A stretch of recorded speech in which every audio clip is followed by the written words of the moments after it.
Good morning. Mark Soderberg with ADM Investor Services with your morning ag market update.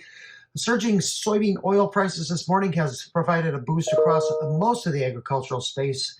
This morning, the bean oil strength is being driven by lower than expected stocks in yesterday afternoon's census crush report, a new trade deal with India, and also some unconfirmed rumors that a potential announcement on Z45 tax credits could be coming rather soon.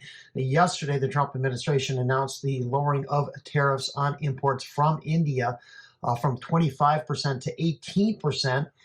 This in exchange for India halting the purchase of Russian crude oil, while also increasing the purchase of U.S. energy, technology, and agricultural goods. Bean oil will likely be the largest benefactor of increased demand from India. Weather-wise, dry areas in east central Argentina may see some relief this week from in the form of scattered showers and some cooler temperatures. However, not likely to erase the moisture deficits that have grown here over the past 4 to 6 weeks. Start to look for lower corn and soybean production from Argentina. Mostly favorable conditions in Brazil remain intact. Likely to see higher production estimates there, largely probably offsetting what we're going to see from Argentina. In the U.S., dry across the central Midwest. This week, showers favoring the Delta and Eastern Corn Belt. Virtually no precipitation for the central or southern plains.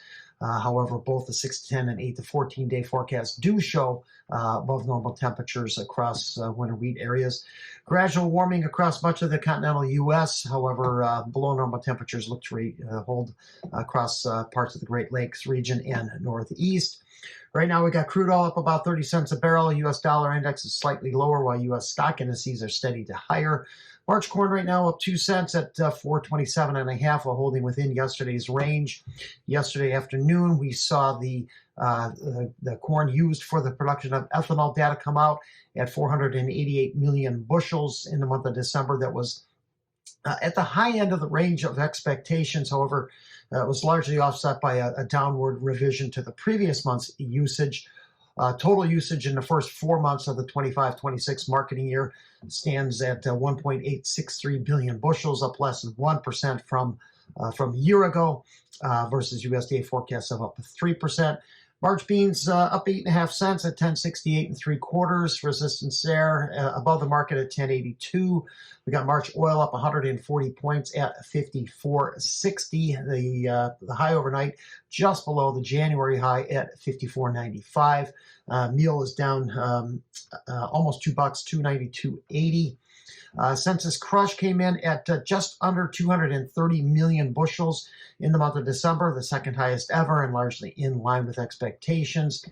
The cumulative crush now in the first 4 months of the 25-26 marketing year is at 892 million bushels. That's up 7.4% from a year ago. USDA forecast is up 5%.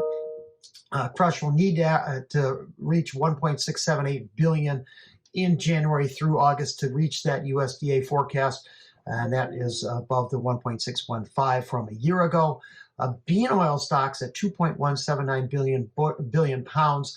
While that was up 29% from a year ago, it was below the range of guesses, and there's a big downward revision to the stocks here at the end of November, so lending a boost here to bean oil prices.